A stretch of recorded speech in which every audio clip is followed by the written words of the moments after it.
The biggest story that I have seen, and the one that I want to spend the most time focusing on, was published in AP back in November of 2021. The story originally broke on La Nación back in May, but I didn't see anything about it until November. I remember when I got the alert for this article, I immediately wanted to talk about it, but I just wasn't in a good position to do so until now. For those of us who are clued into what Opus Dei actually is and how they operate, this story, while heartbreaking and incredibly frustrating, is hardly news. If anything, it just further solidifies what I have already known. So the headline for this particular article reads, "Women in Argentina claim labor exploitation by Opus Dei." Before we get into it, I just want to issue a quick apology because I know I'm probably going to mispronounce some names and places. Every single time I'm researching for these videos, I'm reminded of the fact that I really should take the time to learn a little bit of Italian and Spanish, because it would probably help a lot, especially because the vast majority of the articles that I'm looking at are written in other countries and oftentimes in other languages. So it can get really interesting trying to get everything translated and make sure that the information I'm reading is accurate. The story is really, really heartbreaking, so we'll go ahead and get into it. So it says, Luchia Jimenez still suffers pain in her knees from the years she spent scrubbing floors in the men's bathroom at the Opus Dei residence in Argentina's capital for hours without pay. Jimenez, now 56, joined the conservative Catholic group in her native Paraguay at the age of 14 with the promise she would get an education. But instead of math or history, she was trained in cooking, cleaning, and other household chores to serve in Opus Dei residences and retirement homes. For 18 years, she washed clothes, scrubbed bathrooms, and attended to the group's needs for 12 hours a day, with breaks only for meals and praying. Despite her hard labor, she says, quote, "I never saw money in my hands," end quote. Jimenez and 41 other women have filed a complaint against Opus Dei to the Vatican for alleged labor exploitation as well as abuse of power and of conscience. The Argentine and Paraguayan citizens worked for the movement in Argentina, Paraguay, Bolivia, Uruguay, Italy, and Kazakhstan between 1974 and 2015. Opus Dei, Work of God in Latin, was founded by the Spanish priest Jose Maria Escriva in 1928 and has 90,000 members in 70 countries. The lay group, which was greatly favored by John Paul II, who canonized Escriva in 2002, has a unique status in the Church and reports directly to the Pope. Most members are laymen and women with secular jobs and families who strive to sanctify ordinary life. Other members are priests or celibate lay people. The complaint alleges the women, often minors at the time, labored under manifestly illegal conditions that included working without pay for 12 hours plus without breaks except for food or prayer, no registration in the social security system, and other violations of basic rights. The women are demanding financial reparations from Opus Dei and that it acknowledges the abuses and apologizes to them, as well as the punishment of those responsible. Quote, "I was sick of the pain in my knees, of getting down on my knees to do the showers," end quote, Jimenez told the Associated Press. "They don't give you time to think, to criticize, and say that you don't like it. You have to endure because you have to surrender totally to God." In a statement to the AP, Opus Dei said that it had not been notified of the complaint to the Vatican, but has been in contact with the women's legal representatives to, quote, "listen to the problems and find a solution," end quote. The women in the complaint have one thing in common: humble origins. They were recruited and separated from their families between the ages of 12 and 16. In some cases, like Jimenez's, they were taken to Opus Dei centers in another country, circumventing immigration controls. They claim that Opus Dei priests and other members exercised coercion of conscience on the women to pressure them to serve and to frighten them with spiritual evils if they didn't comply with the supposed will of God. They also controlled their relations with the outside world. Most of the women asked to leave as the physical and psychological demands became intolerable, but when they finally did, they were left without any money. Many also said they needed psychological treatment after leaving Opus Dei. The hierarchy of Opus Dei is aware of these practices, said Sebastian Saul, the women's lawyer.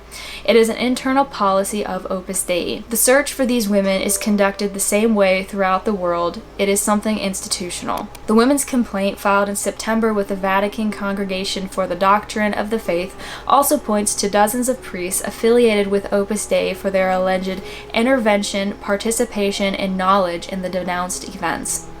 The allegations in the complaint are similar to those made by members of another conservative Catholic organization also favored by John Paul II, the Legion of Christ. The Legion recruited young women to become consecrated members of its lay branch, Regnum Christi, to work in Legion-run schools and other projects. Those women alleged spiritual and psychological abuse, of being separated from family and being told their discomfort was God's will, and that abandoning their vocation would be tantamount to abandoning God.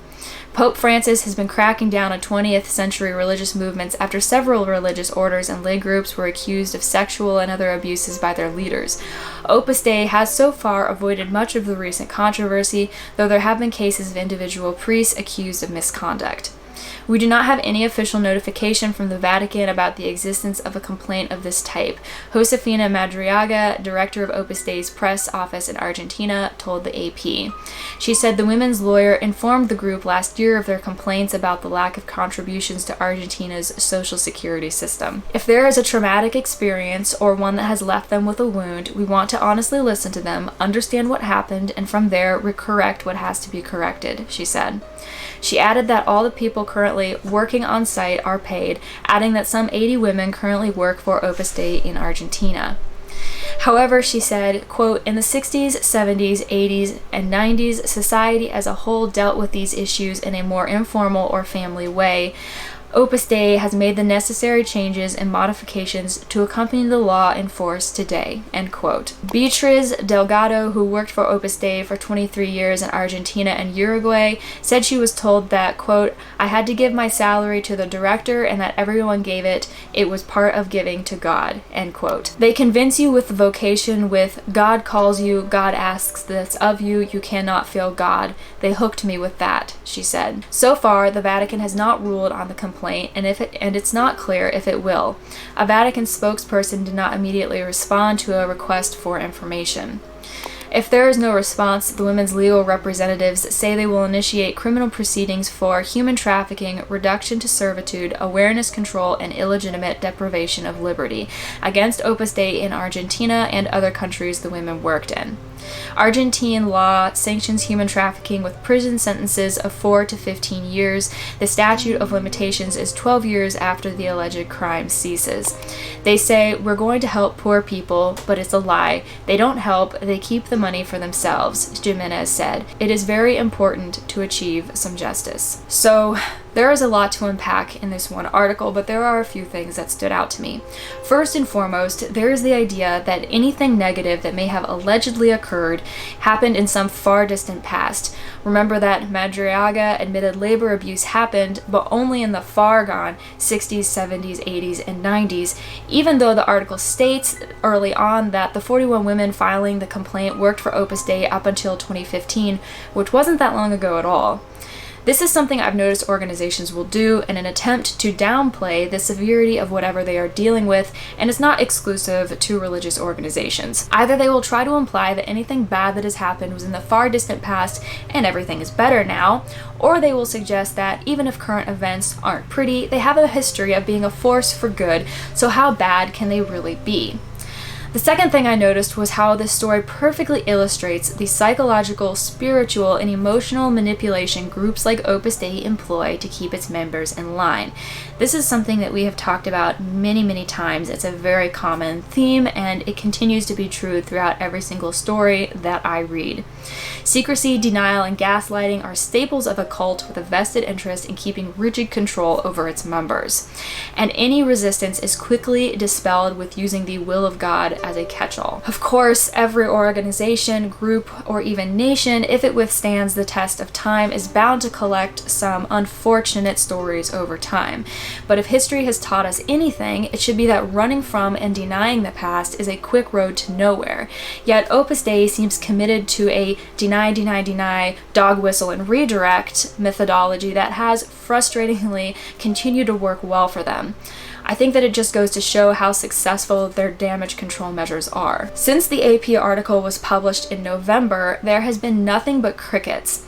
The situation got some brief notice in an article published in La Capitale titled "The Pope Made Reforms That Do Not Satisfy and Blur Opus Dei," stating that, quote, "The women who sued continue to wait not only for Opus Dei to ask for their forgiveness, but also for financial reparation at the time of their old age and after having worked for years without salaries or contributions," end quote. Who knows if the women will ever see a dime for their years in Opus Dei's servitude? I probably won't hold my breath.